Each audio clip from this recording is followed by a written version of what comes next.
Excuse me. The Go Nowhere plan. How's that there, Chris? Some people nowhere plan? Yeah. Yeah, buy your security system. Sign up. Only $19.99 a month. We're going nowhere. Everybody, let's go. Yeah. Woo! Ah, feel good. Going nowhere. Doing nothing. Woo! Yeah! Hi, everybody. I'm Rita Hansen. It's nice to meet you. I'm glad that you could be with us today in our Go Nowhere program. I just want to tell you that it feels great just being alive, doing nothing, going nowhere. Fast. We can go fast, we can take it slow. Okay, let's go. 1, 2, 3. Speed it up now. Let's go nowhere. Woo! Woo! Woo! We're going nowhere. Woo! Oh, yeah. Fight to stay alive. Yeah. Woo! Yeah. Woo! Let's slow it down. Woo! Yeah. Need to slow on doing nothing because we're doing that nothing pretty hard. Take it easy. Let it go. Hold it. Let it go. Didn't that feel good? Thanks for coming out. See you next time. My next cassette's only $9.99. Take care. I'm going nowhere. Woo! Grandpa, what you doing there? I'm just sorting out some leaf here. You're sorting out the leaf there, are you?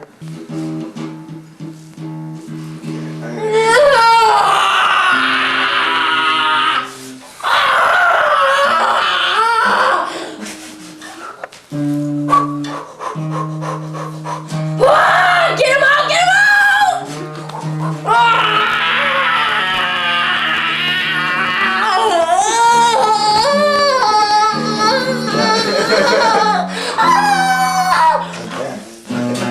You son of a bitch, get away from me right now!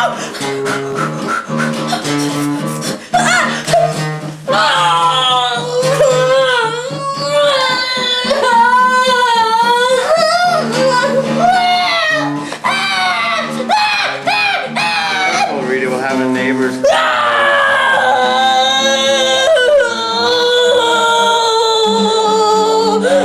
I'm gonna kill you when you get out of me!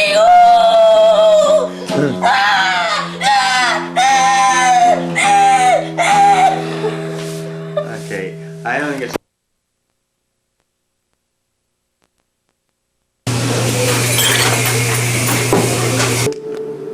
Oh, I just caught the tail end of that conversation about the British pension. Yeah. And sometimes So they cut that you part about the had it nuisance. very correct about He the did use indexing that. and the difference between the United States and Canada. That later on this morning, if you didn't get a chance to get through on the first portion this morning. I want to welcome next to the program David Shabib, and then we'll also be talking to Jonathan LeDrew on Victoria Mayoralty issues. These are candidates for the New Sense Party. David, good morning. Good morning. Give us your basic platform, a little bit about yourself, and why you're wanting to become mayor. Well, my basic platform is that we've got to pay attention here. We've got to wake up as a people. We've got to smarten up. There has to be some awareness in these elections.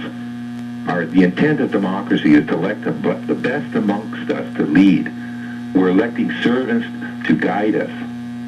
And I would like to see an opening in this election for people to come forward and speak out. So my platform is to open up the election process so that it's just not the few chosen candidates that are being heard. Yes. Hearing from everyone. That's the principle of democracy, and that's the principle that I'm following. I have a right to speak. I have a right to express my views. And when my views are suppressed, then we've got a bad situation. All right, well, let's hear some of your views. You've got 100,000 listening to you right now. Way to go. What are your views? The first thing that we have to do at this time is we have to open the churches so that the people can get together. Open the churches. How do you mean open the churches? churches at this present time have closed doors. The people are locked out. When I Okay. grew up as a youth, the churches had open doors. And so they're symbolic of our time. You mean if you go to a church now, you'll be refused entry? You can't get into the churches. You No, can't? they're locked. They're only open for a few hours a week. The rest Okay. of the time, they have closed doors. So you're saying unlock the churches? Unlock the churches at this very important time in this election so that the Okay. people can get together and discuss who the candidates are, what the issues are, to make those views, express those views out to the public so that we know what's going on. All right. What would number 2 be? We want to unlock the churches. Then what? Carry on here. What's number 2? Here? Is that the radio stations cover the all candidates meetings, that they give full coverage to the candidates when there is a meeting, let people know what's going on. Okay. What would be number 3? Debate amongst the candidates. At this present time, we have 7 candidates for mayor. We don't know how many candidates are going to be. Why can't we have these candidates work it out amongst themselves? We have 7. I only counted 6. Who got Young, Friedland, Lowe, McLean, yourself, and Jonathan. Well, you may be right, but I was told there was 5 and us 2 was 7 Okay. in the last issue of the Times Colonist. Okay. So who knows how We're many missing there a might- candidate already. Okay. The people are not going to be able to make a choice unless they have the information that they can make the choices on. So why can't we have these candidates debate publicly what their responses are to the issues which are facing us now? We're in a crucial period. We need sensible guidance to get us through. And if we don't get that, we're just going to see a continuing depreciation of our society. All right. So we got unlock the churches. You want better coverage of the all candidates meetings. And what is number 3? We need a revelation. A revelation. What would that be? We don't want a revolution. We want. What is a revelation then? People to wake up, to understand our higher goals here. Such as? Our intent, how we live together. Well, get specific. I mean, those are nice flowery words, David, but what do they mean? Give us some specifics. No borders. We have one Earth. Imbalance is what causes war. We have to be compassionate. We have to show our compassion to each other. How can we do that, what we're not doing now? We have to learn. We can learn. We have to free some brain cells. That's why I say we need an inspiration here. Give us an example of what you're talking about. Open the churches. That's an inspiration. Yeah, we already covered that. Yes, we did. We got the radio So station. we got the radio stations covering all candidates' meetings and a revelation. What's number 4? A new banking system. A new banking system. So what sort of banking system would you like to see? Where we understand economy. Where we understand that the true economy is the environment. Mm-hmm. And if we deplete our environment, we're all poor. So we got to start paying attention to the resources which we're using. How do you link environment to the banking system? Tell the listeners that. It's a value system. Money is a belief system. We change the banking system by changing the belief system. Mm-hmm. So I'm proposing a new banking system based on water. Based on water? Yes. Explain that. Everything that you can think about money is true of water. Explain. Water is the true medium of exchange. Money is a false creation to control us. It's a tyrant. We have to get free from the demonic power of dollars over us. Mm-hmm. So the basic changes that we have to realize are our compassion for each other, our compassion for life, our longing for truth. These are the values which we have to see as the new values, the new sense in our way. All right, I'm going to hold you there, David. We're going to be talking to Jonathan Ledrew, who is also with the New Sense Party, is he? Yes, he is. Yes, you're both in the same party.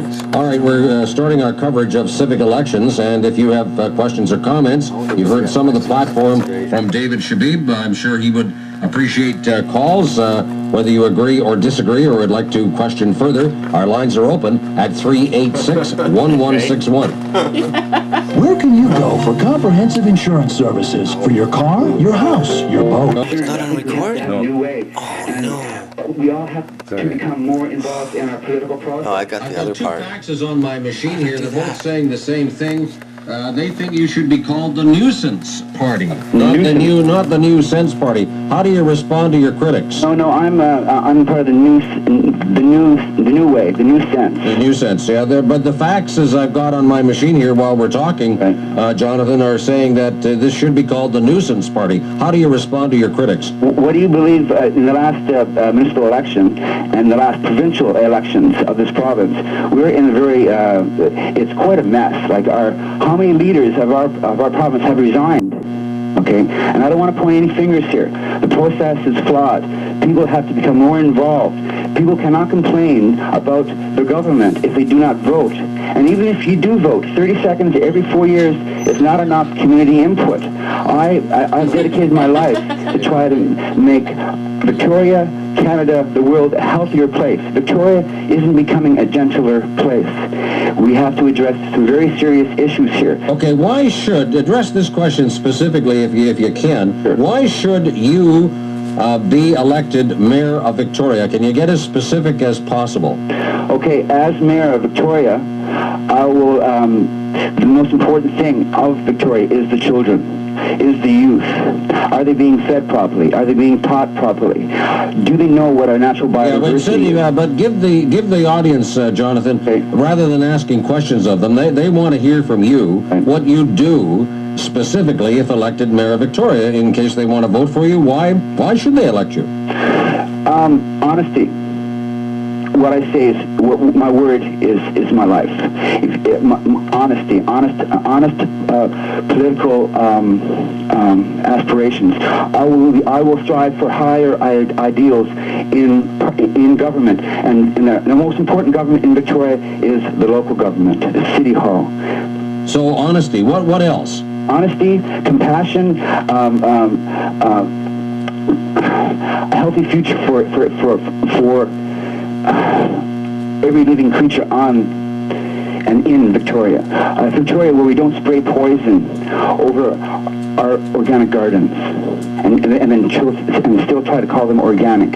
We have to address a lot of problems. The average job in Victoria is tourism oriented. We're inviting the whole world to come and see beautiful Victoria. But meanwhile, is that a true economic a healthy future for everyone to be waitresses or coffee people? Is coffee healthy? Is much of our system, we've separated and divided ourselves in this system. We walk the streets of Victoria, no one says hello to each other, we're scared. I live on the streets and I've done so for 5 years. So what would you do to make people more comfortable on the streets of Victoria? Open your heart, show your heart. The children on the streets are our children. We're all related here. And so right now I see a lot of fear. So you're saying don't be so mean and brusque with the panhandlers then? Yeah, well, not panhandlers, but everyone in general. Let's just open our hearts and listen to our true spirit. And my spirit is saying yes to a healthy future for the earth. Most people think there's not much hope.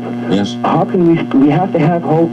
And I ask everyone in Victoria to just vote for hope with honesty and compassion. All right, Jonathan, I'll get you to hold on there. We'll come back and do some more. Meantime, if you've got questions or comments, I've now got 3 clear lines for David Shabib and Jonathan Ledrew. These are the first 2 out of the gate. They want to be elected Mayor of Victoria in the November elections. They're with the New Sense Party. And your calls to 386-1161. It's here, Richard. Good morning.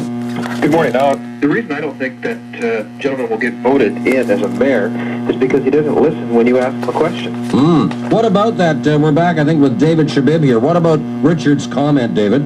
Well, I don't mind listening, but let's hear something that we want to respond to. Well, when the gentleman asks you a question, you don't give him an answer.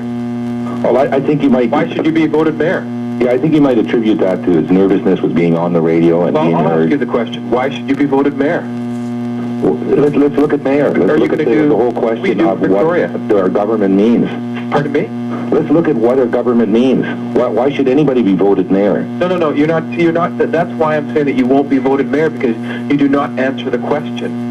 We answer the questions before they're asked. We're given answers before the problem arises. The answer: why should one vote for you? Why should anybody vote for anybody? That's the question everybody has to ask. This is a search for the best. Well, you're barking up the wrong tree. Let's open up that search for the best person. You don't listen. I can. Okay, Richard, thank you. Frank, good morning. Hi. Hi. Where's Don roughly when we need him? Oh, exactly. This makes Mayor Cross look good. Oh, yeah. Right. Is that it? That's it, yeah. That's it. Okay, give you a final 60 seconds here, David. What message would you like to leave with the Victoria audience this morning? I would like to say that the present government rules behind closed doors. That we are in the open. We're not hiding. They control the boardroom. We control the streets. Now, I've got another fax here for you. People wanting to know where you would build, what the location would be for this bank of rushing water. Where would you build that? Ocean Falls. Oh, Ocean Falls. So that wouldn't be in Victoria? Not the original one, no. Would there be a branch here? Definitely. There'd be a branch in every community. All right. So where would the first branch be erected in Victoria? Well, let's find a location for that. That's what the question is. Let's get the people of Victoria behind the idea. Okay. And then we'll find a location. We'll find a location. David, thanks for your time. Thank you. Bye-bye. That's David Shabib and Jonathan Ledrew, your candidates for mayor in the city of Victoria, November the 20th, with the New Sense Party. Grannies have expropriated in the name of peace. I'd like to introduce y'all to the Victoria Raging Grannies.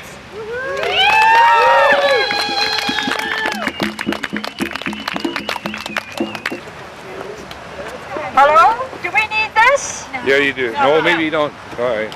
So we're loud enough. You can hear us, can't you? Yeah. Yeah. Crowd in. You want to start? You start. 1, 2, 3, 4.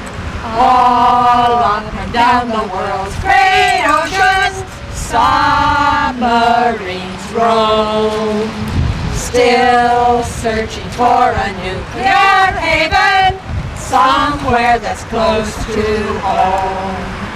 No one will accept the stranger, every port is barred. Who wants to be a nuclear target? Please not in our backyard. They're not allowed into Seattle, New York or LA. Spain, Italy and Okinawa told them to go away. Now BC says we don't want them, Ottawa says we do. If your neighbor wants to blow the big one, we've got to blow up too. Some of us still remember 1984. U.S. missiles got the boot from Comox. We thought they were gone for sure. If our invited guests keep coming, tell them to vamoose. Who cares if David Anderson loves them? We don't want them in that noose.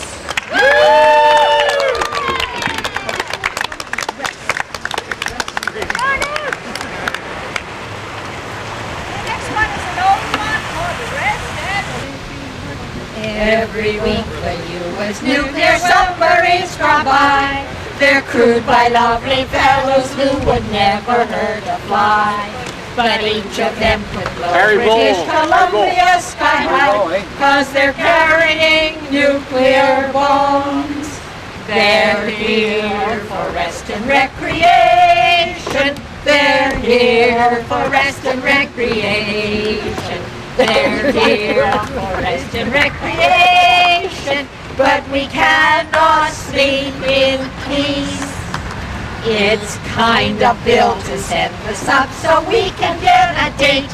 With love boats coming into port, we need to find a date. But if he brings his toys along, we'd really rather wait, 'cause he's carrying nuclear bombs. They're here for rest and recreation. They're here for rest and recreation. They're here for rest and recreation. but we cannot sleep in peace. If you like living dangerously, call the base command. Dial 3632397 to get yourself a man. But please remember, ladies, that there's no emergency plan when they're carrying nuclear bombs. They're here for rest and recreation. They're here for rest and recreation. They're here for rest and recreation. But we cannot sleep in peace.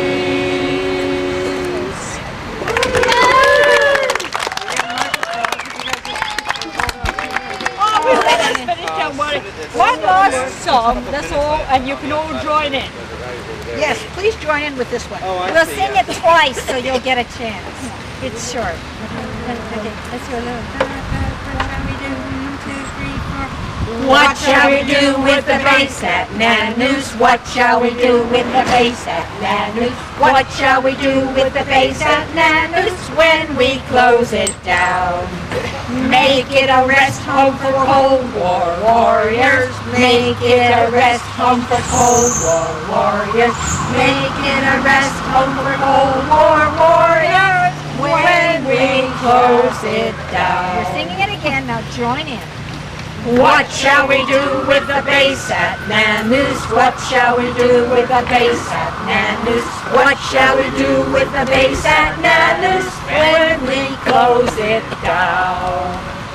Make it a rest home for Cold War warriors. Make it a rest home for Cold War warriors. Make it a rest home for Cold War warriors when we close it down.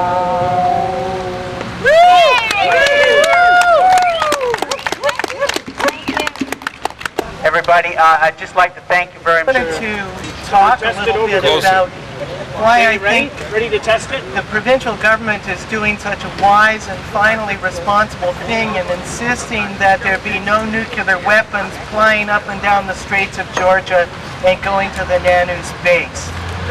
It's a rather obvious proposition that nuclear weapons in your neighborhood is not a good idea.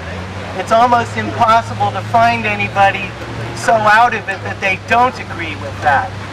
In fact, when we were suing the federal government of Canada between 1990 and 1995 for a public environmental review of nuclear ship visits to Victoria and to Esquimalt, we found that we had the overwhelming support of approximately 95 to 99% of the population. We literally couldn't find anybody that was against the idea of giving a fair-minded, truly objective study to something that could destroy their entire community. We got a 51-to-1 all-party vote in 1992 in the legislature right behind me here, supporting a public environmental review of nuclear ship visits and declaring British Columbia to be a nuclear weapons-free zone. We couldn't find throughout the 5-year campaign anybody that opposed us outside of the military and outside of the federal cabinet. Nobody was that stupid outside of those two places. It's the same thing with Nonoose. What Nonoose is it's our contribution to nuclear weapons testing in the world. It's our contribution locally to magnifying the arms race. What we do in Nonoose is we test torpedoes that will be nuclear tipped in combat. We also test sonar designed to find out ballistic submarines' locations on the bottom of the ocean so that they can be nuked in a preemptive strike. That's the philosophy behind what's going on at Nonoose. Nonoose is designed to do those two kinds of things, to test the torpedoes that will be used, including nuclear-tipped torpedoes, although they don't do the nuclear explosions at Nonoose, they test the torpedoes, It's also designed to make sure that we can decapitate, it's called, enemy ballistic subs at the bottom of the ocean, making a first strike nuclear weapons strike possible. Because if you can destroy all of the enemy's nuclear weapons, the scenario goes, so that they can't counterattack you, then you can have a first strike and destroy the enemy in nuclear weapons scenarios. And that's what Nonoose is about. That's what its heart and soul is. It's promoting nuclear war. It's also promoting potential for nuclear accidents. A meltdown of a shipboard nuclear reactor can destroy population of human beings for 28 miles from the source of the meltdown. And that means that whatever way the wind is blowing, a meltdown of a nuclear reactor on shipboard can destroy the population, make it a zone of unlivability for 28 miles from the harbor or the location where that meltdown occurs. It's obviously something that nobody would want in their neighborhood, except with so few exceptions. And it's so strange to look at those exceptions. One of those exceptions is David Anderson, our MP from Victoria, a promoter of the nuclear base at Nonoose. Now, I don't know, David Anderson used to be against tanker traffic here on the BC coast, thoughtfully against it, unless it had double hulls. That was his big issue. He wanted to make this population of this area safe from oil tanker problems, from leaky oil tankers. A very smart thing to do. So where does his intelligence go when it comes to nuclear weapons carrying ships? Which, if anything, are many, many times more dangerous than big oil cargo ships. It seems somehow that when you get that close to power, either in the federal government or in the military, you seem to lose your sense sometimes. And that's the reason for democracy in the first place. For people power, for the 95 to 99% of the people that realize they don't want these things here, to tell these people to wake up. I'm glad our provincial government's finally showing some intelligence on this issue, and I wish them well on it. I hope that they will speak for the people of British Columbia that don't want this kind of traffic up and down the Strait of Georgia. Thanks a lot.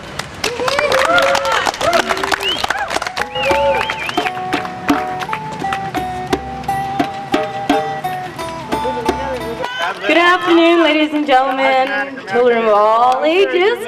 It's me, Rita. I'm very annoying and I'm very loud and I can be obnoxious. I am here to represent our Earth. I love the Earth. I love the water that supports us and allows us to live. I love the trees that we have so that we can have our air to breathe. I love every one of you people. Even whether I feel that you are an enemy of mine, I love you still. I show no fear. I am standing here today on human rights, on the earth rights and the animal rights. I also represent One Earth Communications. They are a video production. We also represent the Human Race Party. What this is about is we are going to be candidates and we want everyone to join. We want everyone to be a candidate for mayor. We want everyone to start representing themselves of their own land. I don't know completely too much about the nuclear systems and the testings that are going on. I'm very new activist in Victoria. So anybody who has a lot of information for me, I would muchly appreciate. I also know that what is going on with our society today is that we are being lied to, we are being stolen from, we are being deceived. I don't want to put up with it anymore. I don't know about anybody else, but I'm sick of it. Personally, I'm really tired of it. And I'm here to do something, and anybody who is willing and ready to stand up for their human rights, I want them to come and take a stand with me and anybody else who is involved in their issues of human rights and our earthly rights. We want to save our land. We're going to be dead soon. I want you guys to know this. We don't have much time. We need to act now. And a lot of people just pass it by like it's just, oh, this is just another demonstration. But I'm here on behalf of our world, on behalf of our children, our elders, our youth, everything. We need to act now. We can't waste any more time. So I'm going to be representing an organization, and I want everybody to be leaders with me. I do not want to be a king or a queen. I want to hold hands and be equal with everyone. Thank you.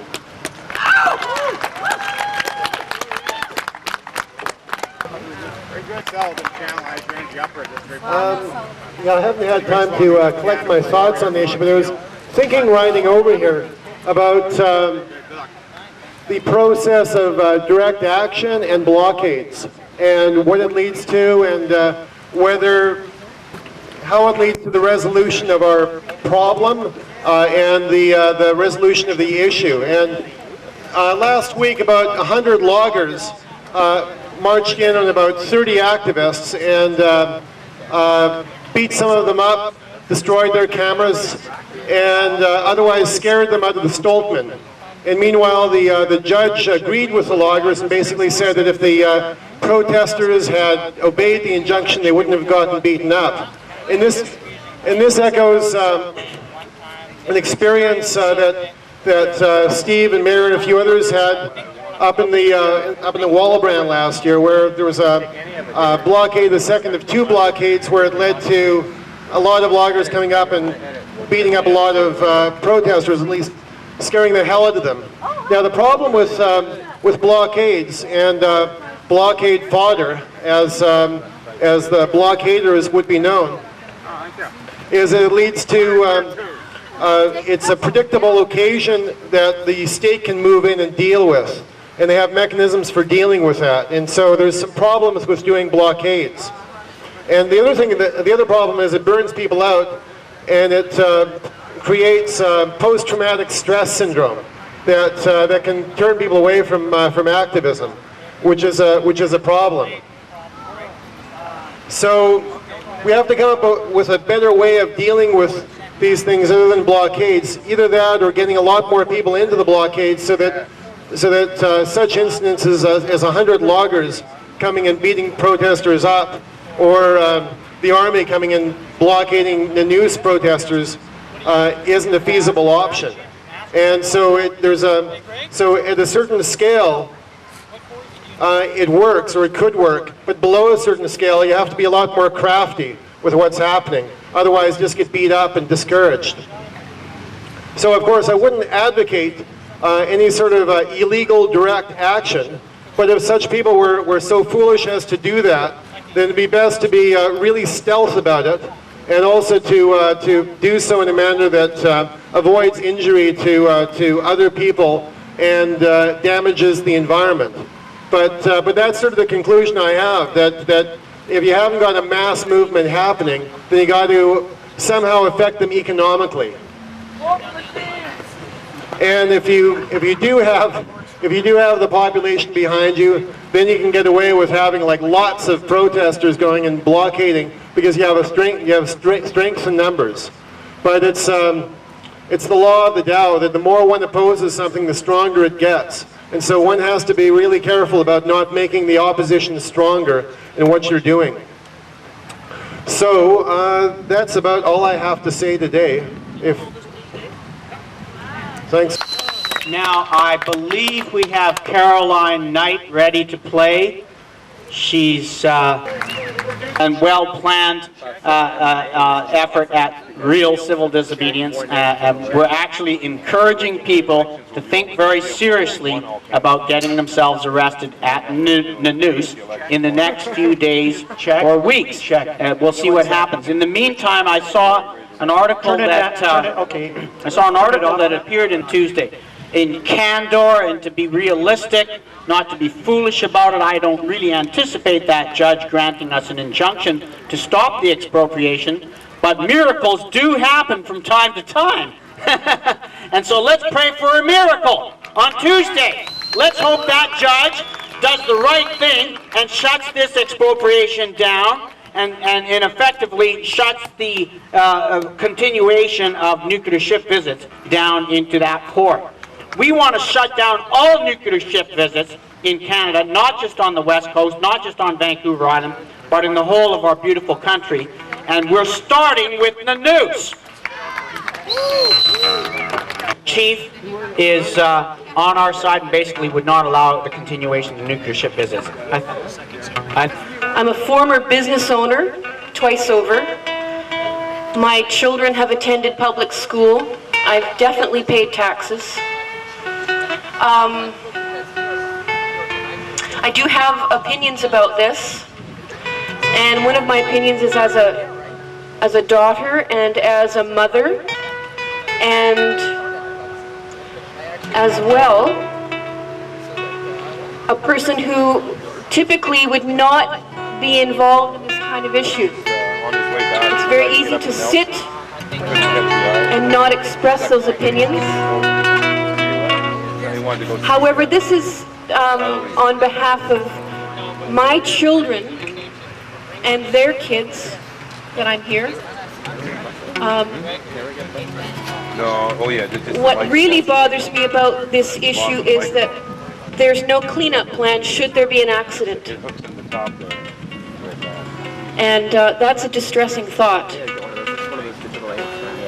What also upsets me about it is that there's no confirm nor deny. So where's the truth telling? I'd like to know if there's something going on in those waters at Nonoose Bay that would impact that immediate community, but also my larger community. So I'm really here today as a mum and a daughter and a granddaughter and a citizen, and I'm taking the opportunity to be a voice. I'm accompanied by another friend today, and I think we probably represent pretty much upstanding straight people who also disagree with this issue. Socks, he's wearing socks.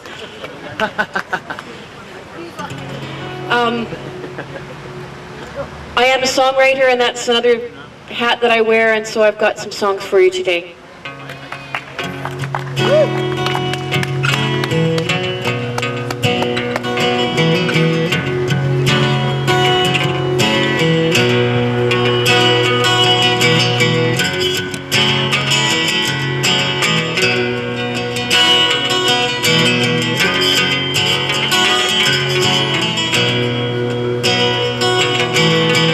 Let me be ugly, let me be pretty, salt of the earth, salt of the city. Let me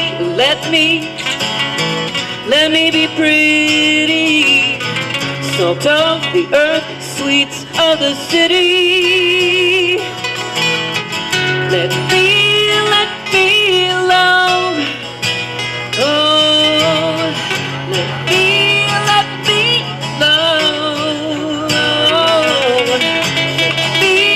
Let me love. Oh, let me love.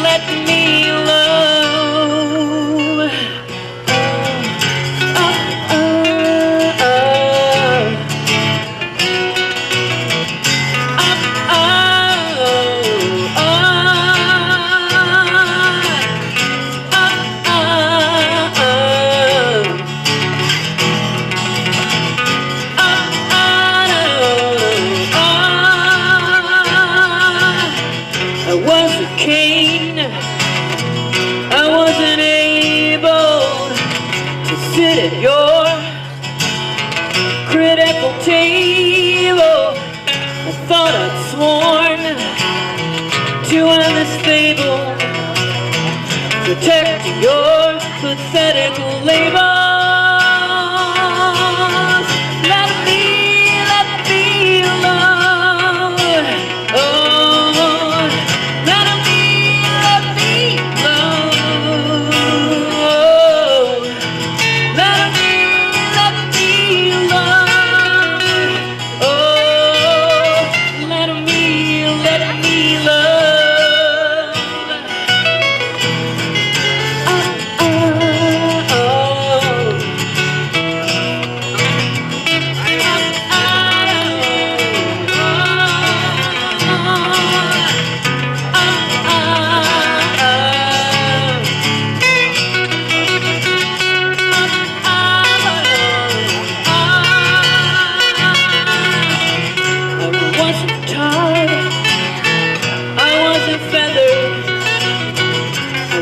tonight.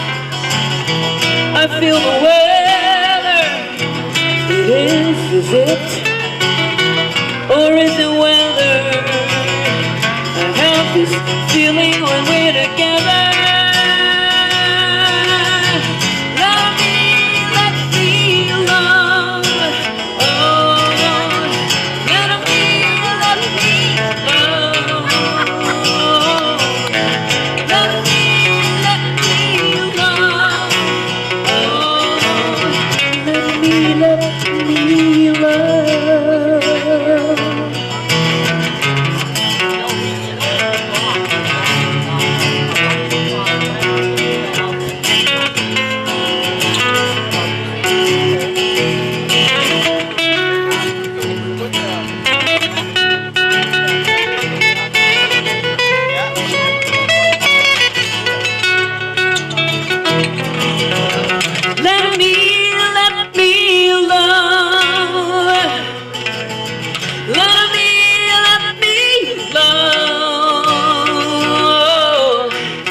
You know, it's nice to be here, but it bothers me that I'm here.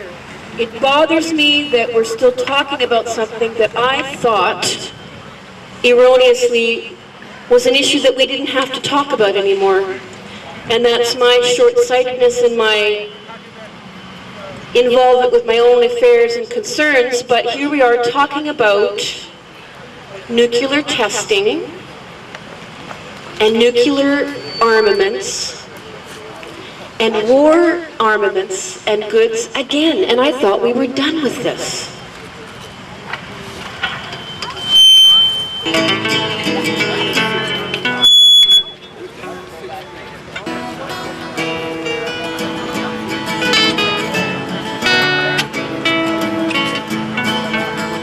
You come from far away with pictures in your eyes, and coffee shops and morning streets and the blue and silent sunrise.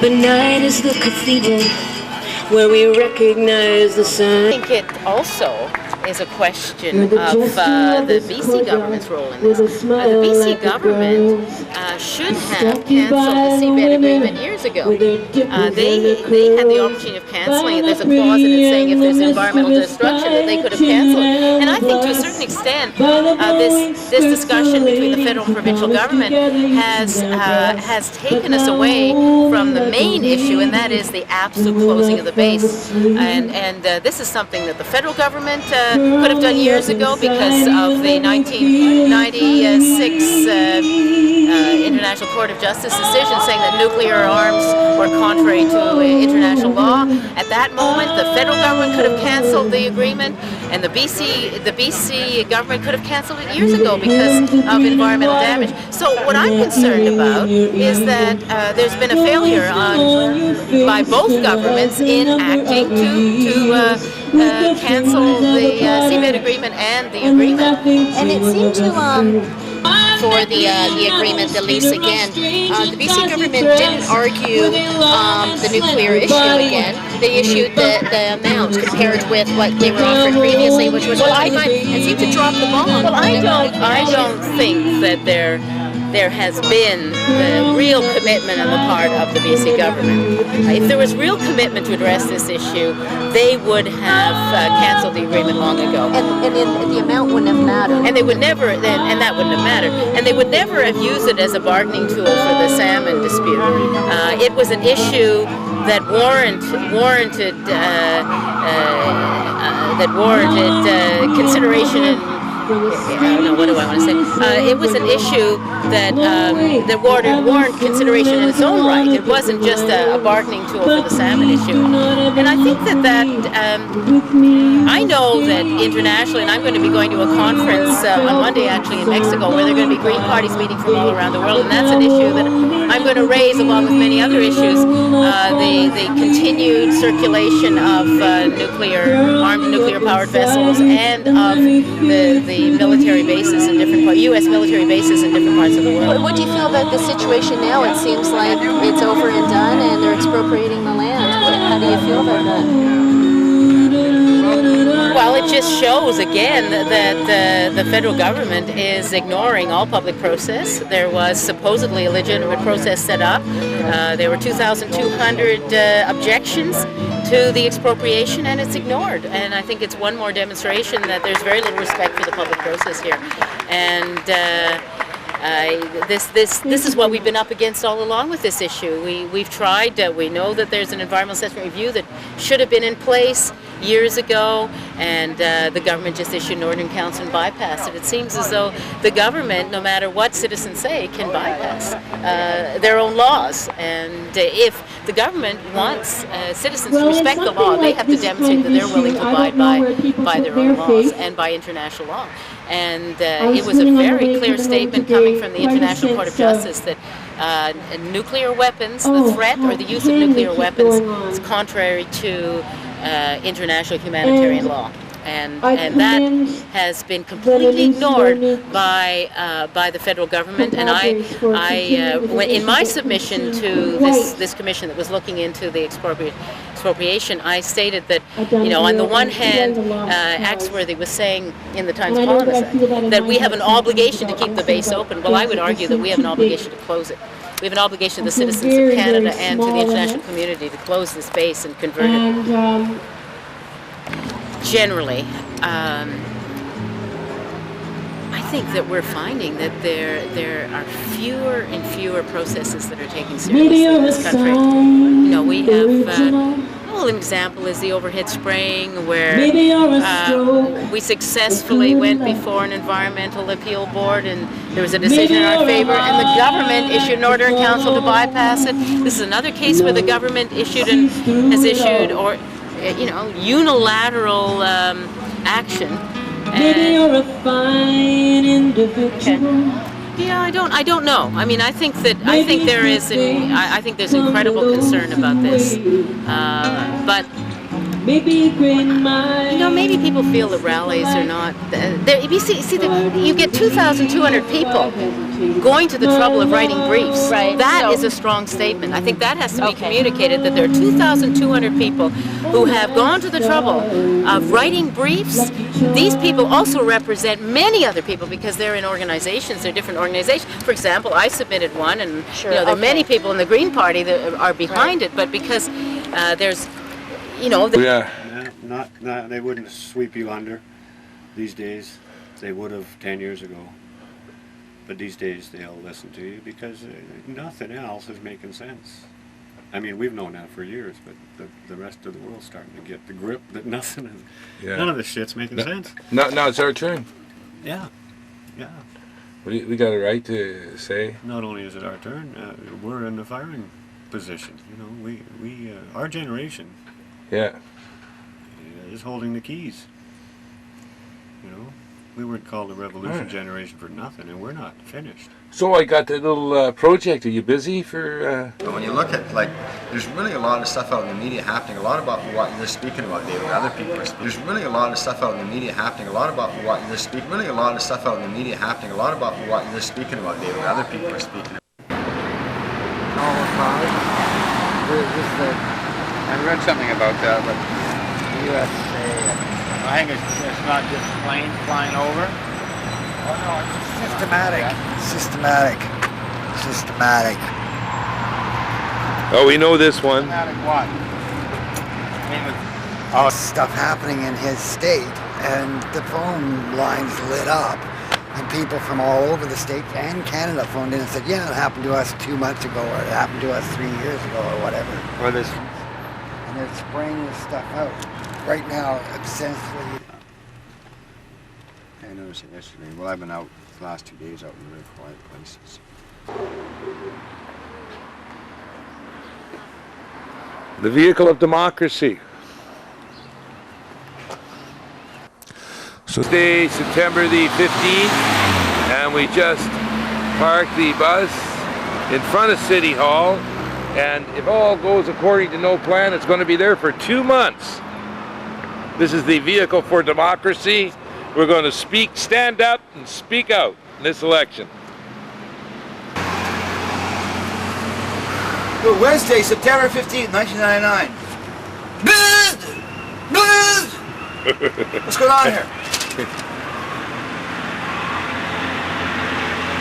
Welcome to the 1999 municipal elections here in Victory City. Hold on to your hats. But I think it's the media's goal to discredit the politicians, and so they're powerless, so they can't do anything.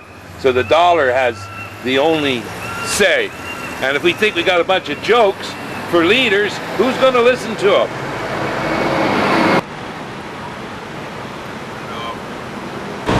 So this is Rita's action here. What's going on here, Rita? Today we're just going to address important issues about our Earth and our humans, and also about the next election. So we're getting set up here. They're going to set up the Apex footage.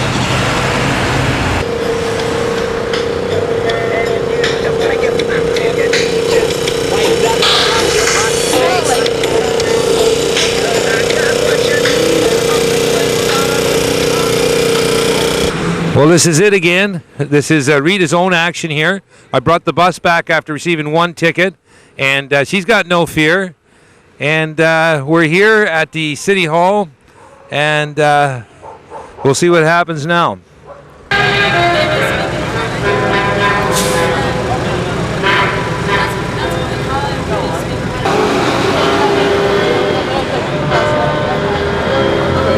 Can you please tell me where democracy is? It's right over here. If you'll, where? Look right there, it's happening. Get ready to play Apex. Get over there.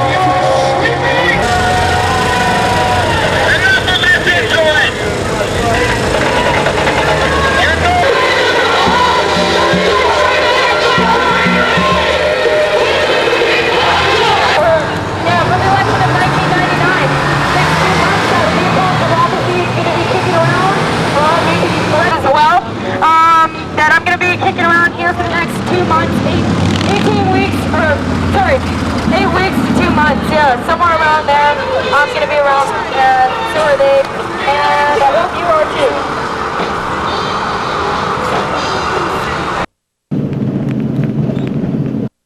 Law of nature, whatever, you know. And within that, we build systems so we can get along with each other. But the system we have, we're not getting along with each other. But we need system. Like, I've always been in system. I've always loved system. I love the military. And it's got its flaws, but basically, hey, there's something to be learned from the ability to organize a huge amount of people to function and achieve a common goal. So, the common goal, right? I think that's what is the problem. Not so much system, but the goal of the system.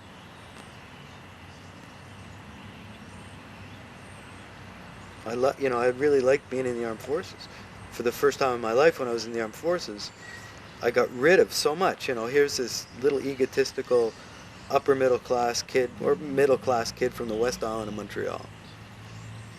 You know, goes into the armed forces because he's sick of university, wants to do something with his life, and is a patriot, and you know, the whole thing of, you know, joining the armed forces and dying for your country and being honorable, you know, that all appeals, right? Boom. Into basic training, all of a sudden, individuality is made to a minimum, right? Both haircuts, same clothes, you know. An awakening took place. I can still be me. There's an essence that I am, even in this group of 160 people that are treated like shit. There's something about me, right? There's something there. That changed me. Even before my accident, that changed. What is that makes me feel like me, even though everything else that I identified myself with is gone?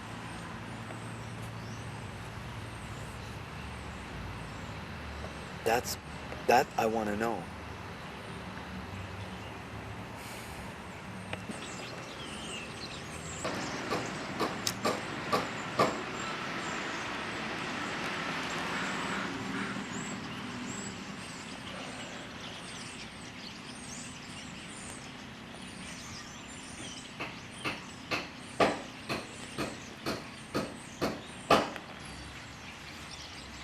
What were their names, those two guys?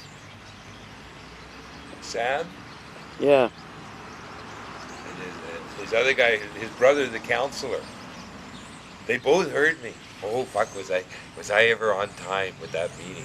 That was so good. That was really a good meeting. I quite enjoyed it. I was really wishing you had been there. It was so good. Yeah, did they have a ramp or anything into the... A rap? A ramp into that building? I didn't see one. And I thought about getting them to come out and just meet you. And because I know you would have really liked them to meet them, because their energy was really beautiful. And one guy does sweats. He does, eh? That's what I was told. They're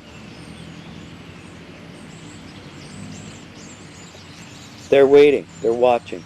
They're watching, yeah. Yeah, now they're watching. Now we got some attention here. We're under a microscope. Yeah. And we're working in the macrocosm of the Earth. To us, it's the Earth. To me, one Earth. And so I see it without borders. Mm-hmm. No system, but the true system of getting along. Getting along, humanity, basic humanity. Yeah. This is my goal. And, where is the community, if not where we are? And where's our community at if we can't be anywhere? Because we're all under the yoke of oppression. Mm-hmm. We're all under a system which is dictating our condition for movement. Yeah. And we have to have, so now it's all dollars. You got to have money for everything here. But one of the reasons why the systems doesn't change is because so many people are comfortable. But now they also have minds. And in their minds they can see an end to that comfort. They saw the East Coast fish go. Yeah. They see the West Coast fish go. So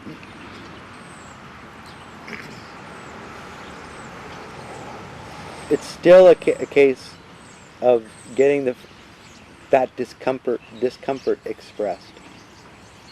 Now wait a minute, they are expressing it. On the street they are.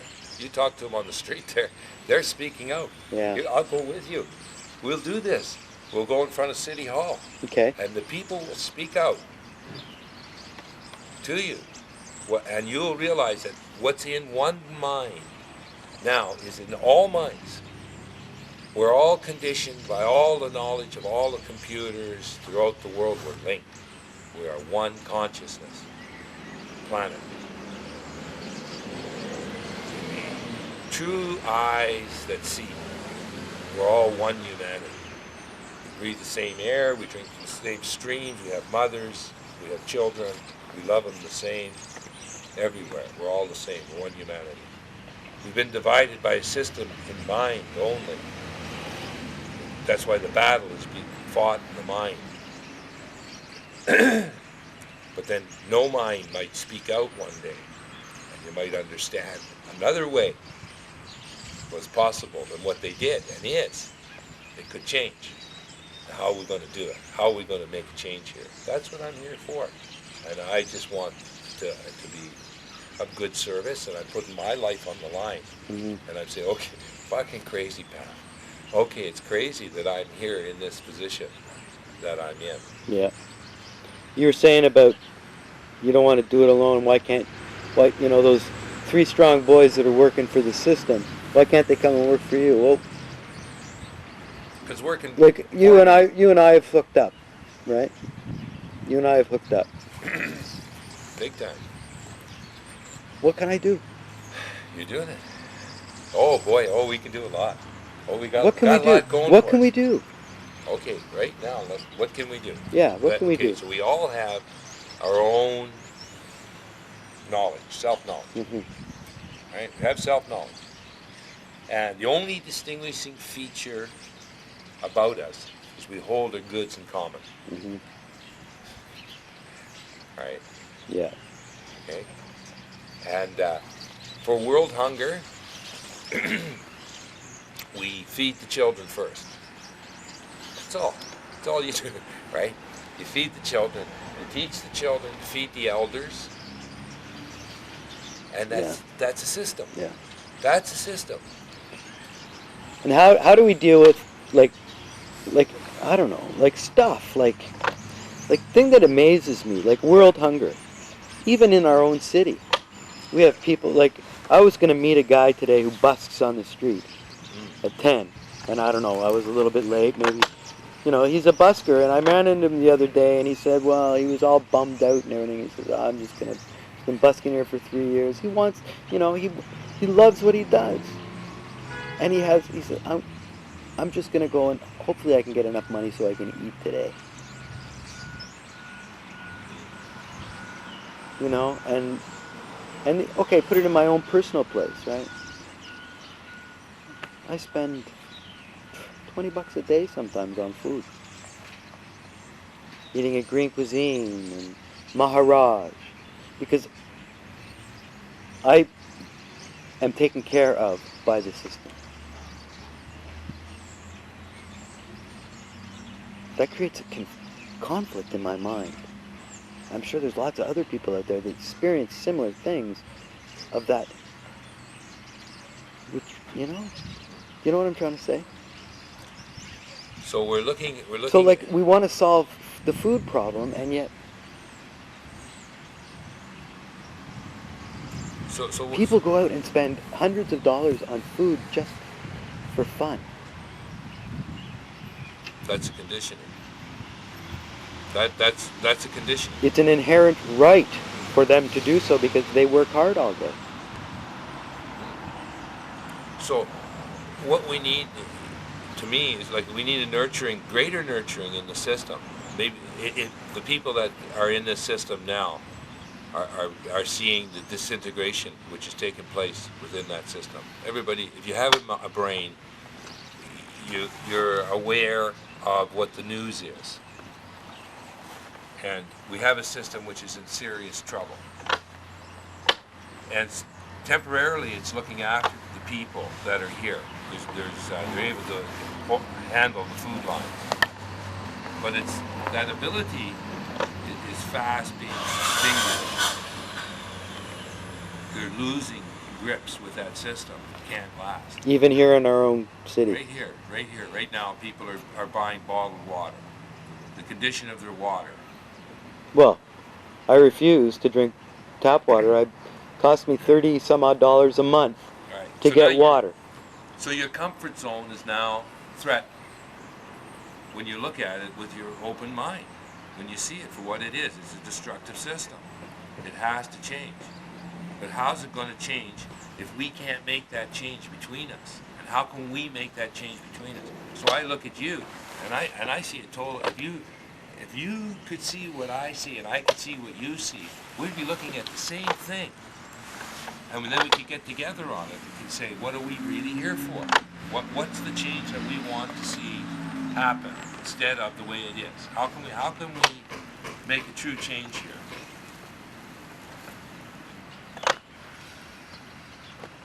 As a people, we're all together. We now have the ability to communicate to the whole world from any position on the whole planet. We can talk to each other. We can get together on. What kind of a world do we want to live in?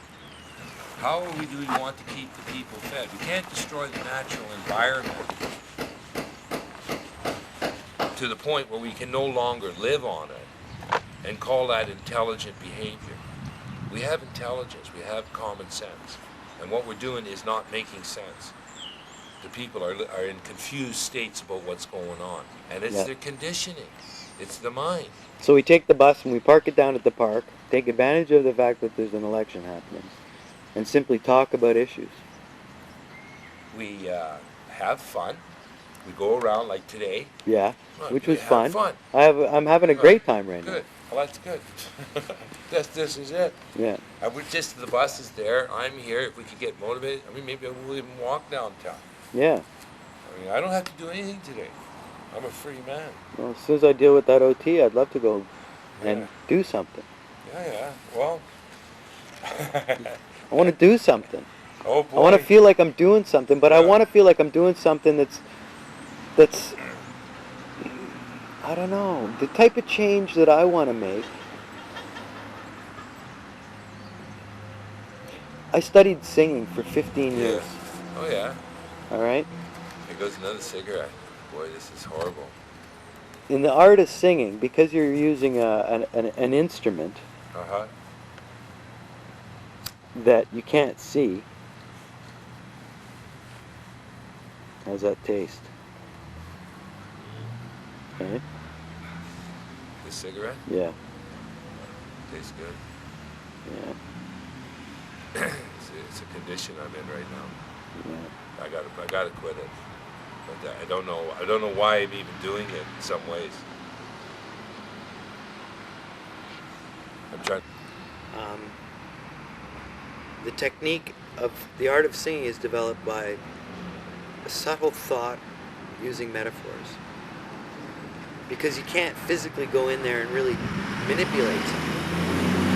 Or else, it's a manipulation rather than a freeing up. Because the whole thing about the art of singing is the freeing of a natural voice that's within inside, right? Freeing of a natural voice. And you're singing in a, without mics and without, right? So you need the natural voice. Getting in touch with that natural voice. And it can only be done by gently caressing the instrument with thought. If that makes any sense to you. Thinking about it. Just try to think about Manifesting a physical thing simply by thought, right? Which is everything, right? Everything that exists. Oh, of course. It's Only just, time, remove the element of time. So how do you bring about change in a way where you don't even know that it's changing? That's now. That's now. How can we make change without people even noticing they're changing? Because if they can change without knowing they're changing, unfortunately, it'll be a lot easier for them. And then we can, then, you know what I mean? And then while that process is going on, at the same time, you teach them, or you show them, or they experience, I don't know, that they are changing. So they reap the benefits, one, of the fact that they're changing and that they know they're changing. But to start to change, why is it so often people don't want to know they're changing? Because they don't want to know there's Or anything they're wrong being with changed. them. They don't want to know there's anything wrong with them. Everybody wants to be told they're all right, they're okay, I'm free, you're free. Yeah. But they can't believe it themselves. Yeah. And then because they're trapped. Then I have we're all trapped. Yeah. I have the question though: is that approach that I just talked about wrong? Hey. Maybe they need to know that they're changed, and they got to be changed. But that's going to come from within. The change is going to come from each person recognizing their own. This is what I say, just like you. What do we do today? What can I do? What can I do? Okay, I'm leaving myself up to the service of the I'm calling it the universe. Whatever guides the universe is guiding me also in this little microcosm of me. And what it has brought me I'm aware of what I have to work with. Very, limitations are right there. And so it has to be done in that moment that you're talking about. The change is a transformation that has taken place within me to accept this moment as perfect already. If we would accept it and open our doors, remove the locks from our doors, the fear from our consciousnesses of unlocking the doors. At least start with the churches. I mean, at least give us one space we can go and occupy that's empty already. I look at potentials and I see all these things that are possible. And I say, well, okay, just open the churches. Just look at the water, look at the condition of your water. Look at the condition of your insurance policy. You think that's a plan? Hi, Amy. Good, how are you? This is David Shabib. This is my neighbor, Amy. Hi, Amy. Hi. Oh.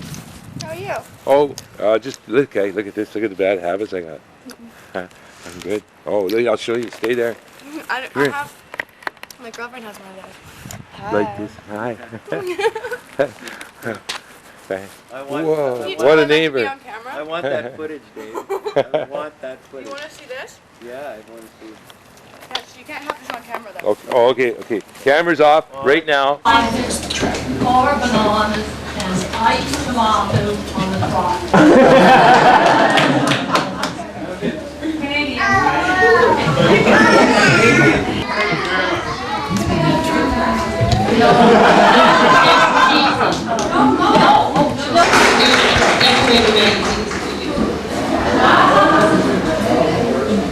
There's no nukes!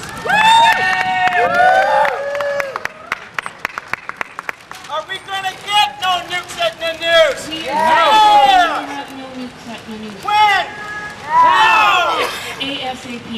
No nuclear weapons in our home! Right now! Peace.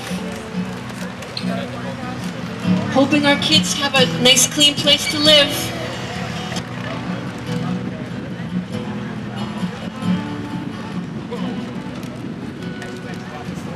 Full and empty, and what is left is left. The morn will slowly come. It's easier for bright light, soft ground, hands held.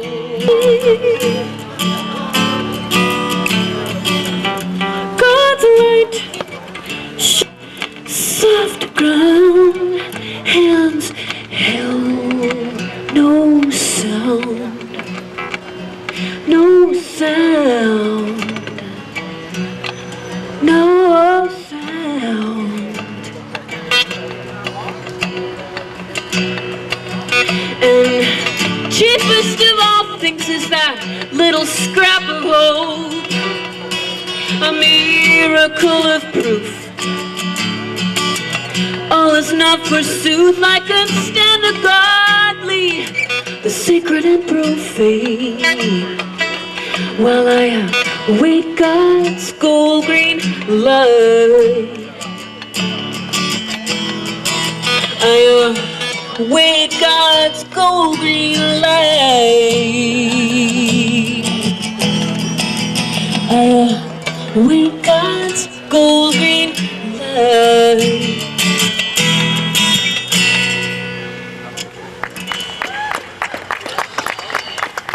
Thank you. Is there time for me? Brett. Good evening, good afternoon, folks. My name is Steve Pittner, and very often called Walbrand Steve. I've been an activist for about the last 8 years now in Vancouver Island, and it all started off for me in the Walbrand Valley. And some of you may ask, what does the Walbrand Valley have to do with Nonoose nuclear testing? And I could think of 3 really very good reasons.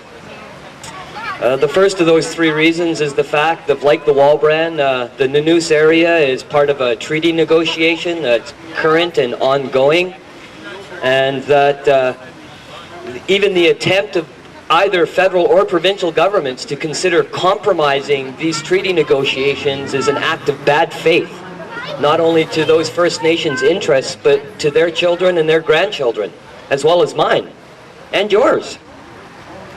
The second thing that I think is most important about what can be considered the same as the Walbrand as the Noose is the fisheries, is that nuclear testing in the Nonoose Bay is probably going to ruin the seabed and the shell fisheries and many of the indigenous species that use the area that the First Nations people have had a long traditional use of that area for. Similarly, in the Walbrand Valley, mismanagement is costing us our fish values, as well as other old growth biodiversity values. And the third reason, I think, is probably the most important reason, is that this is costing our children and our grandchildren their futures. And the decisions that are going to be made about the Nonoose testing range is going to affect your children and their children afterwards. And these decisions may not be revocable after a decision has been finalized.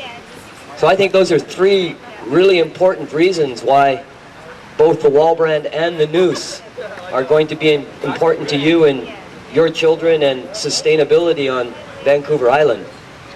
And I hope that you would take into consideration at least those 3 points and write a very serious letter to Prime Minister Krishan and geez, who we have as a premier in this province now. I'm not even so sure this province is being run by a government, but more by a system. So I think it's very important that we write those letters, and I really see an awful lot of few but very dedicated people, and I hope we can spread that message around so that people will understand that this isn't just about Nonoose. It is about a global issue, and I don't feel very well that my country is contributing to the nuclear arms race by allowing our children's futures to be compromised by promoting that arms race. I think that's a tragedy, and it terrifies me. And I'd like our Prime Minister to know that. I'm terrified. I'm terrified that they would consider allowing nuclear testing in the Nonoose Bay or anywhere on Canadian borders. I think it's a horrendous travesty. I think the Walbrand also is quite a loss. What's been happening in the Walbrand recently, last November, a number of us that were protesting the fact that a corporation can gain an injunction merely because they paid for a license. So that means our court systems can be bought. Is that what's happening with the Nonoose? I don't know. I'm scared. I'm scared for our children. I'm scared for my grandchildren, and I have 4 of them.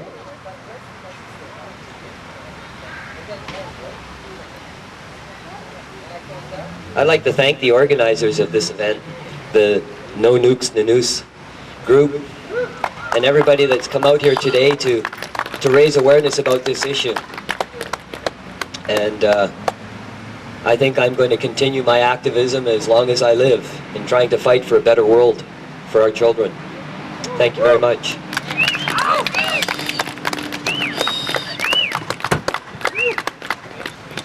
Thank you very much, Steve. And now we have the national leader of the Green Party of Canada, Dr. Joan Rousseau. Please give Joan a warm hand.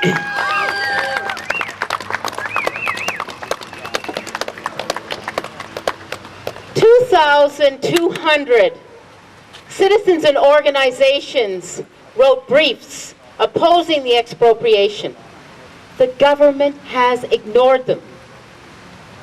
This is happening over and over again. The government enters into international agreements and ignores them.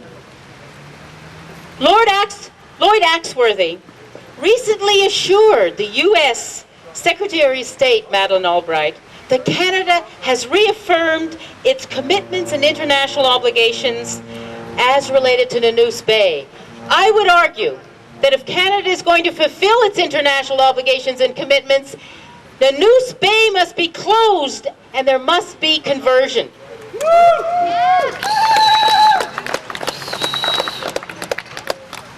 For years, the BC government could have canceled the seabed agreement. In the agreement, it is stated that if there is environmental degradation, the agreement could be canceled. Nothing was done. For years, the federal government could have canceled its agreement because of the violation of international law. In 1996, the International Court of Justice ruled that the threat or the use of nuclear weapons was against international humanitarian law. Nothing was done in Canada. The federal government did not say, we must abide by the rule of international law. We must close the base. We must stop nuclear-powered and nuclear-capable vessels from coming into our harbors. We must stop the testing in the Nonoose. The government does not act on its international obligations. 1999 is the culmination of a year devoted to the furtherance of international law. This is our opportunity to communicate to the federal government and the provincial government that Nonoose Bay must be closed. No longer can we ignore our international obligations and commitments. No longer can we be part of furthering nuclear arms. We continue to sell uranium. Saskatchewan lives off the backs of the nuclear arms industry. Selling uranium, there's a little bit of Canadian uranium in probably every one of the nuclear arms from the United States. This must stop. On Monday, I am going to Mexico to an international conference. There will be Green parties from around the world. Many people at the conference will be elected representatives of government. At that conference, I'm going to call for the discontinuing of all further circulation of nuclear-powered, nuclear-capable vessels, the closure of all nuclear-based operations, and the entering into a global agreement as soon as possible to end the nuclear arms race. And this is also an issue of civil nuclear energy, because these ships that come in are like floating Chernobyls. We know that there could be an accident at any time, and no one can ever be prepared for a nuclear accident.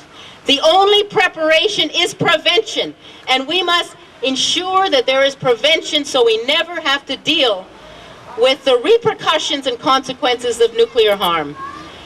So I hope that even though everyone in Victoria should be here in this lawn, we should have 25,000 people as we had with Operation Solidarity. But we know that 2,200 people and organizations submitted briefs, and they have to count. We have to call upon our government to listen, and not only to listen, but to act on the concerns of citizens. Nonoose must be closed and converted. Thank you. Thank you very much, Jane. Jane has been a long-time activist on this issue with Robert Moore Stewart, Ann Pask, and others in the Vancouver Island Peace Society, which I referred to earlier.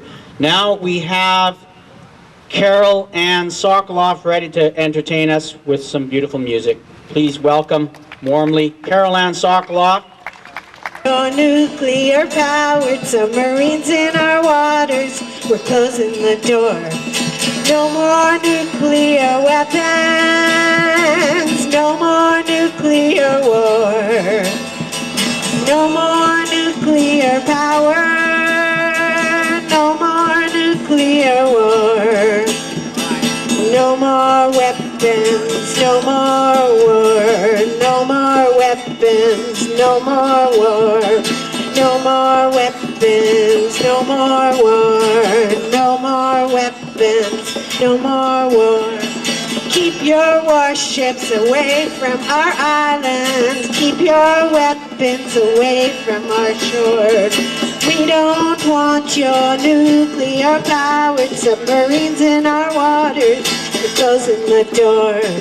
No more nuclear weapons. No more nuclear war. No more nuclear weapons. No more nuclear war. No more weapons. No more war. No more weapons. No more war. No more weapons. No more war. No more weapons. No more. Well, let's do it again together. Keep your warships away from our island. Keep your weapons away from our shore. We don't want your nuclear-powered submarines in our waters. We're closing the door. No more nuclear weapons. No more nuclear war. No more nuclear power. No more nuclear war. Let's do that again. No more nuclear weapons. No more nuclear war. No more nuclear power. No more nuclear war. No more weapons. No more war. No more weapons, no more war. No more weapons, no more war. No more weapons. One more time just to learn it. Keep your warships away from our island. Keep your weapons away from our shore. We don't want your nuclear-powered submarines in our water. We're closing the door. No more nuclear weapons. No more nuclear war. No more nuclear power. No more nuclear war. No more weapons. No more war. No more weapons. No more war. No more weapons. No more war. No more weapons, no more war. Thank you. All right. It's the longing of every soul. Shalom, ya salam. With to be worthless, worthless. No one to be worthless, worthless. Every willing hand shall be put to service, service. Here we take our stand. No one shall be worthless, worthless. No one to be worthless, worthless. There's so much to do in our community, and every soul on earth deserves their dignity. Every willing hand shall be put to service, service. Here we take our stand. No one shall be worthless, worthless. No one to be worthless, worthless. Every willing hand shall be put to service, service. Here we take our stand. No one shall be worthless, worthless. No one to be worthless, worthless. There's food to be grown, energy to be created, children to be shown, beauty to be celebrated. Every willing hand shall be put to service, service. Here we take our stand. No one to be worthless, worthless. Every willing hand shall be put to service, service. Here we take our stand. No one shall be worthless, worthless. No one to be worthless, worthless.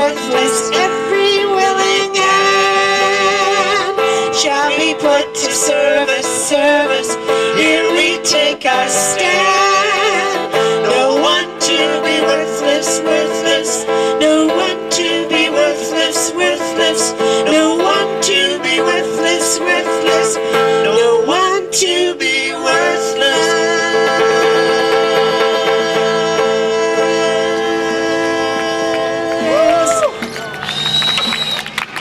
Thanks very much. Thanks to Greg for organizing our protest, and let's keep it up and let it spread. And thanks to my musician accompanist. Thank you, Carol. Hi, once again, it's Rita. As you know, that I'm running for mayor. I just wanted to let you know that I not only want to run for mayor, I also want you to run for mayor.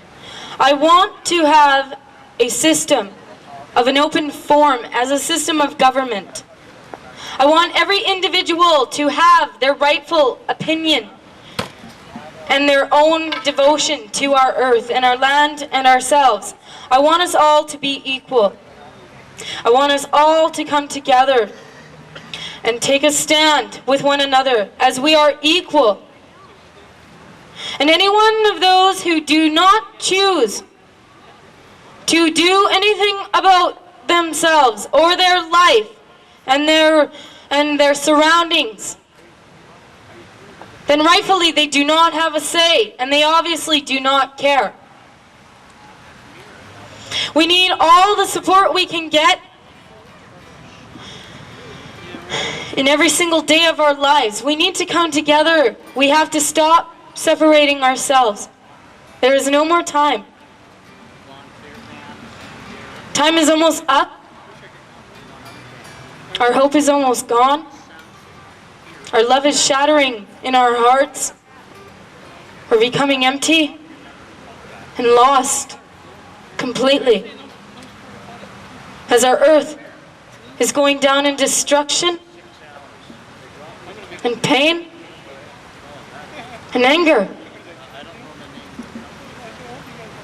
If we treat ourselves better, if we start to love ourselves and each other, there is hope.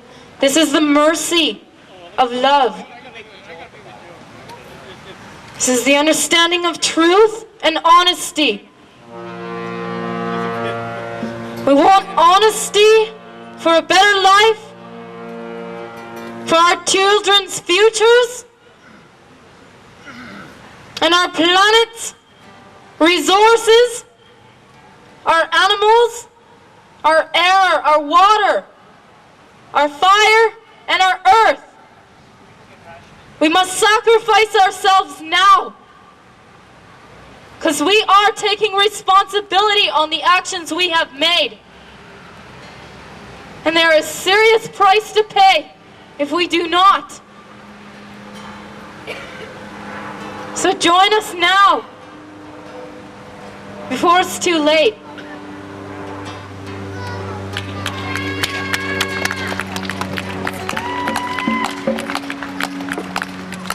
Thank you very much. That was Rita Hansen, running for mayor in Victoria. And now, just before we go on with Dave Gallant, can you hear me? Is this going through? Is this projecting all right? Okay. This evening at 7 p.m. at the First Metropolitan United Church Hall in Victoria near Balmoral and Quadra, Asmira, the Oriental dancer, the best known one in Victoria, who's actually been featured on the cover of La Rosa in the past, is putting on yet another of her, this is the third or fourth benefit that she has. Take the clip.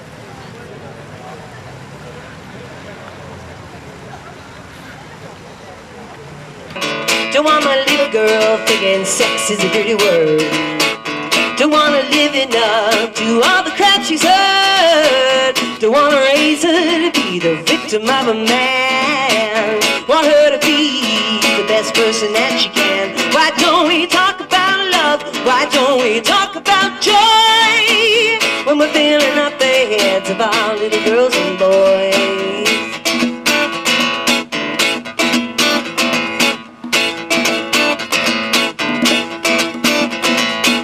To want my little boy feeling helpless like I do.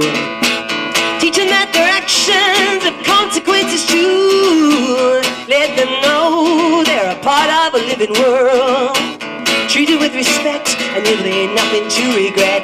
Why don't we talk about peace? Why don't we talk about the world when we're filling up the heads of our little boys and girls?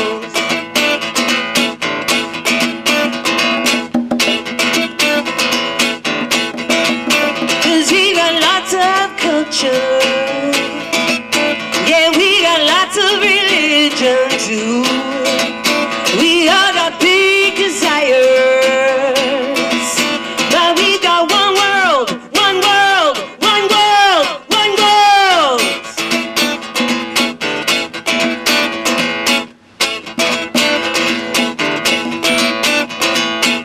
To all my little kids hearing the rape and scream about the things I might have done and what I might have been, want them to know peace begins at home. Families of people, but you're born and die alone. Why don't we talk about truth? Why don't we talk about joy when we're filling up the heads of our little girls and boys?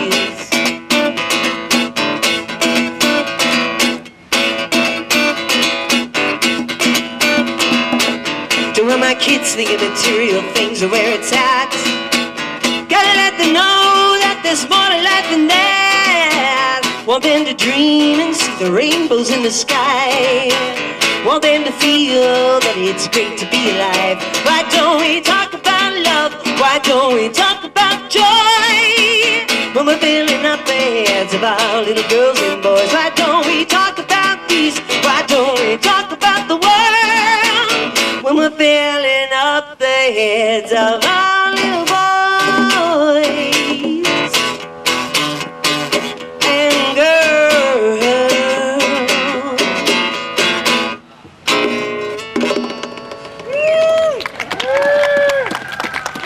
Oh, thank you very much. So I was thinking today what songs I could possibly sing, and I haven't written one yet, although it's been in the works for a bit. And all I can say is that I try to live my life in my music by what I believe in, and this is my way of being politically active, and that I hope it helps if you feel isolated and that you're working very, very hard, because it's sometimes a lonely thing to be a political activist and to believe in something and to want the world to be a better place. And so thank you for feeling that way. Oh, okay, sure. On a picture that I saw, a story that I heard of a man who was sent to prison and who stayed sane by drawing on the walls with whatever he could draw with, and scratching the walls into beautiful pictures that he imagined sending to his children at home. And the good news of this particular story was that he was released and sent back to his family with the help of Amnesty International. He drew his children's faces upon his prison walls, imagining their voices through the springs and falls. All touch, all human tenderness embodied in his dreams, for the dreaming can't be taken, just all its ways and means.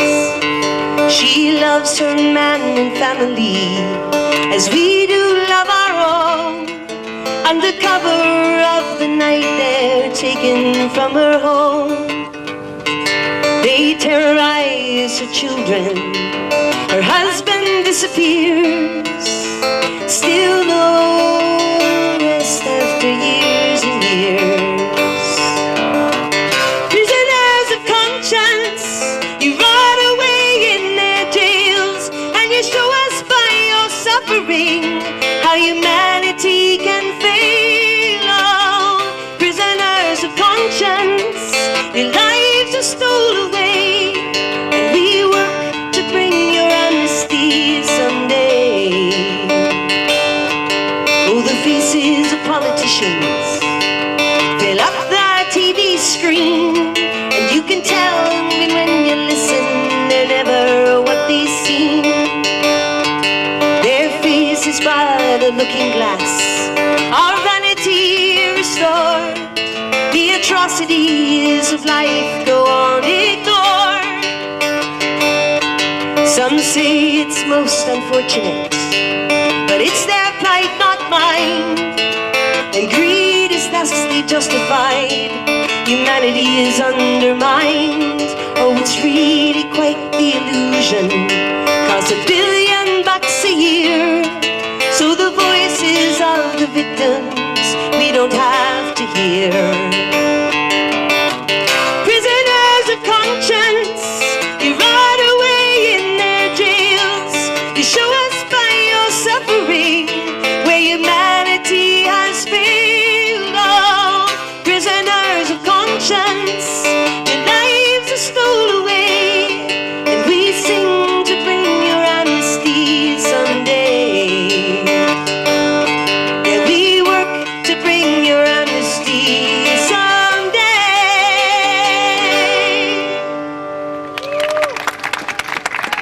Thank you. I think we'll send that one out to the East Timorese today. Yep. So, what other song can I sing? Solace there, but realizing that as we grow up, we're taught to fear it in a certain way because we're not connected to it. Everything around us is very organized all the time, and that we go into the forest and it seems like it's the great unknown. And I think that's even a metaphor for how we deal with our political life, at least in this decade, because we seem afraid of making actual change because it is going to take some sort of sacrifice. But I think the change starts with an idea, and I wrote this song about what I truly value about life. I guess that's the important thing for me.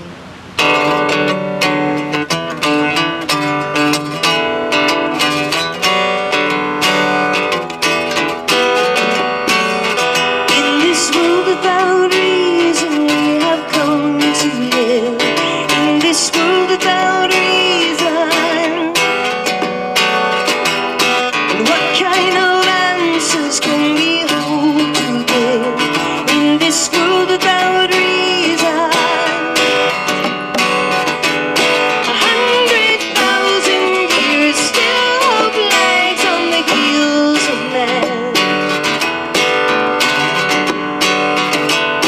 Try hard as you might, you'll never make me understand how in this world without reason we have come to live. In this world without reason, and what kind of horrors are we yet to live? In this world without reason, you look for a place to hide. Hey, you're lucky we're still alive. When the sun shines, oh, it soothes your mind. Surrounded by good friends, make music till the sunlight ends, and sing as you have never done before. Oh, I love it when the sun shines, oh, it soothes your mind.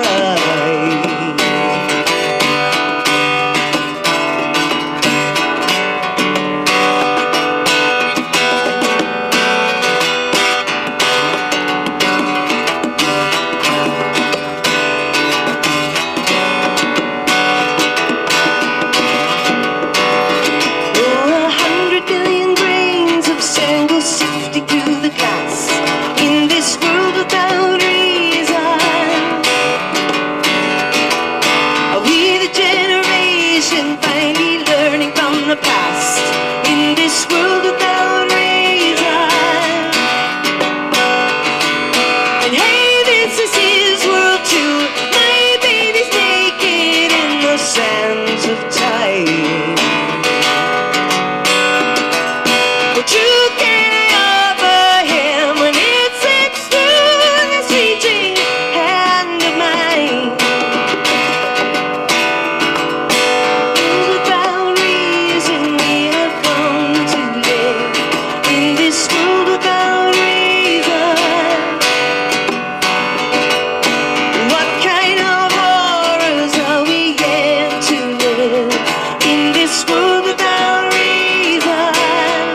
So I'll do another couple of songs. And this one I wrote because it seemed to me that we have so many choices in life.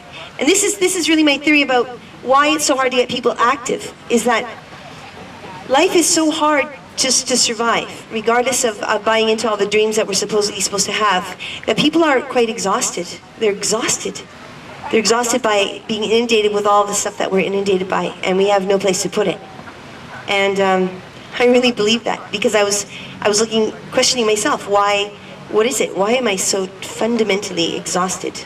And so it seems to me that we have choices in everything we make, from the color of clothes we'll wear in the morning to the kind of toilet paper we'll use to take care of ourselves with, you know. There's like gazillions of choices.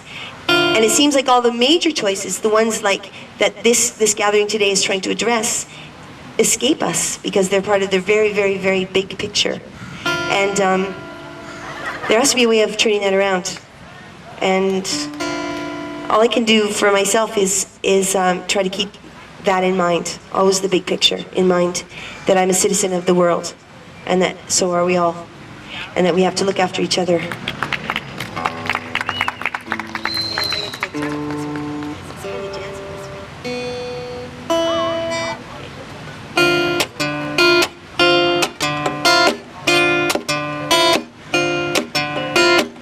Open doors catch wild dust that drifts in off the plain. Open hearts catch cast out love that's searching for a home again. And when it comes, it settles down so quickly. Look at this new love I found. Dusty lover's photograph remains a silent epitaph, never complaining. Open doors catch cool winds that wafting off the... I was just suggesting that maybe we need to have a rally here every Saturday. There are so many things that we have to protest. And maybe if people know that every Saturday there is going to be a forum here where we're going to address issues, we might start to get 25,000 people here again. I've been asked by the media several times, why aren't there more people? And one of the things that I've been saying in relation to the Nonoose issue is that there were 2,200 people that filed complaints. But why aren't there more people? And I think it's because there is one issue after another. Just this weekend, I have been up at the military base addressing the discriminatory, intolerant comments against the Chinese refugees. I've been protesting genetically engineered foods, the overhead spraying, the bombing, the NATO bombing in Yugoslavia, on and on. The city council and the edicts against the poor. One thing after another. We are protesting Canada, 8th arm producer of the world. What has Canada been doing around the world developing? Selling CANDU reactors to China. Flooding the Three Gorge dams, and then we wonder why they're refugees. We've got to make sure that we have a constant presence here. Maybe every Saturday we're going to be here and we make a commitment to address the issues of the world. We've got to build up a movement. We're not getting the numbers that we want for the peace walk. At one time in Vancouver, there were 108,000 people walking for peace. These people are still concerned, but there doesn't seem to be the channels. And maybe there's some way we could initiate in Victoria that we're going to have a rally every single week until there's change. Every single week until these issues are addressed. And that way we'll get more people who are involved in the environmental movement, people who are involved in the human rights movement, people involved in the social justice movement. They should all be together dealing with these issues. They're all so interdependent, and we can't say, well, I'm busy doing this issue and it's not related. One speaker after another today has indicated how these issues are related. So I hope that maybe we could initiate a really strong campaign here where we're coming every week to say enough's enough, and that we want all these issues dealt with. And we're not going to accept a process anymore where 2,200 people go and protest against Nonoose and nothing happens. The government ignores it completely. And as I mentioned earlier, the only way to deal with nuclear accidents is prevention. And we've got to ensure that no more nuclear-powered vessels and nuclear-armed vessels coming into this shore, and no more testing in Nonoose. It must be closed and converted. Thank you.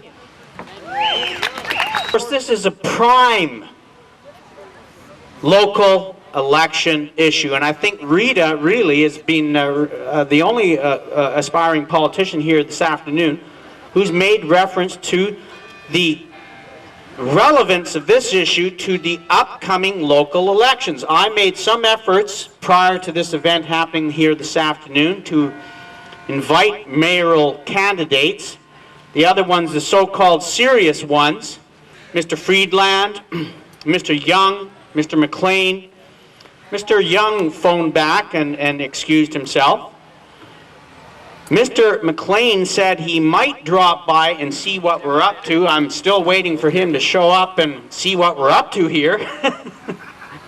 And Mr. Friedland was basically, he had a prior arrangement. I'm not really quite sure where he stands on the issue, but I suspect or hope that he may be on our side. But that remains to be seen. If it's made into a prime local election issue, I think maybe we might have done something good here this afternoon. If not, then maybe we should take up Rita's idea and run a whole slew of candidates to draw attention to this particular issue. Yeah. I mean, we've got to get this issue out front and in the public consciousness in a big way, and maybe this is a little seed that was planted here this afternoon. Please talk about this issue among your local voters. You're all voters. Talk about it among yourselves. Decide what you're going to do. Get behind some candidates like Rita or whoever who have the courage of their convictions, who speak to this and other social justice issues. This is a social justice issue as much as an environmental issue. It's a peace issue. It has so many layers of meaning. And it's a beautiful symbol for the kind of world that we want to build. It's all wrapped up in this one issue of Nonoose, if I may say so. You've got the social justice issue of the long-standing unresolved land claim of the Nonoose First Nation. They're the rightful hereditary heirs of the property in question. They've had a sustainable fishery there for centuries before we came along. Now they can't even go out into those waters if the Americans are choosing to test our torpedoes whenever they feel like it. They are rudely escorted out of their traditional fishing grounds by foreign military personnel who tell them, get out, you're in a dangerous area, this is a hazardous area, and if you don't move your vessel out of the area fast enough, they come along and escort you and shoo you along. It's an absolute outrage, not only in terms of social justice as it pertains to the Nonoose First Nation, but it infringes on our own sovereignty here, of course, also. So I see it as a federal government capitulation to heavy-handed state terrorism. That's what we're really dealing with. We're dealing with orders from the Pentagon, a craven, pathetic federal government in Ottawa that bends over backwards. It's so embarrassing, really, to even think about it in these terms, but that's really what we've got here. We've got a peace issue here, because every time we allow those nuclear-powered vessels or nuclear-capable vessels into our ports around here, we are basically acquiescing to the problem of the nuclear proliferation. As long as we remain silent, we acquiesce. Silence is what they want. Silence is what the death culture wants, folks. They don't want to hear us talking life culture talk here. They don't want to hear us speaking our truth. They don't want to hear us speaking about social justice. They don't want to hear us speaking about peace and environmental balance and harmony. That's the reason why we have to keep on talking loudly and clearly and coherently and logically to refute their lies, to refute the state terrorism of the death culture.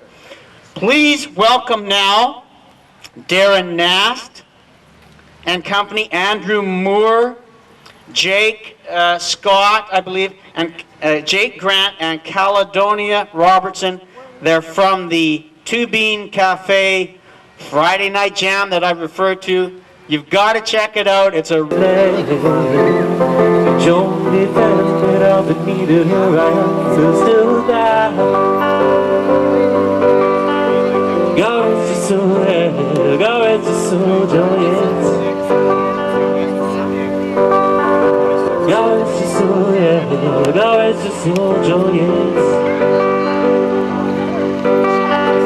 God rest his soul, God rest his soul, joyous.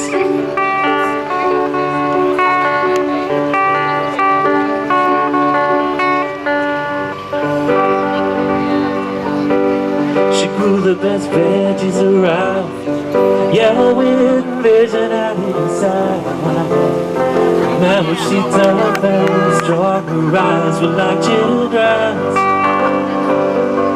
And when she told me I must be a leader, no follower, a friendship breather, she warmed my insides where I felt cold, I could believe her.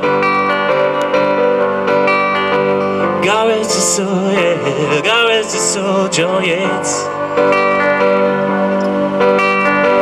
God rest his soul, yeah, God rest his soul, John Yates. God rest his soul, God rest his soul, John Yates.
And an Ovida bus, Joan Spirit inspired us, and trying at times, but nonetheless to love one another. And a tear now for her leaving. Yeah, I don't think I finished my grieving, but nature has a beautiful way, she'll never leave us. God rest your soul, yeah, God rest your soul, John Yates. God rest your soul, yeah, God rest your soul, John Yates. God rest your soul, God rest your soul, John Yates.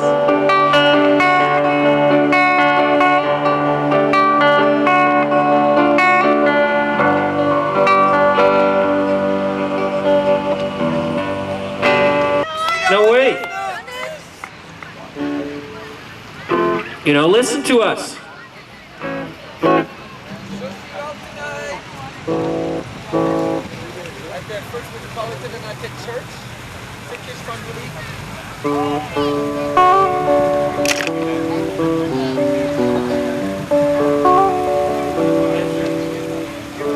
I suggest that you touch the bottle again. You don't need to touch it.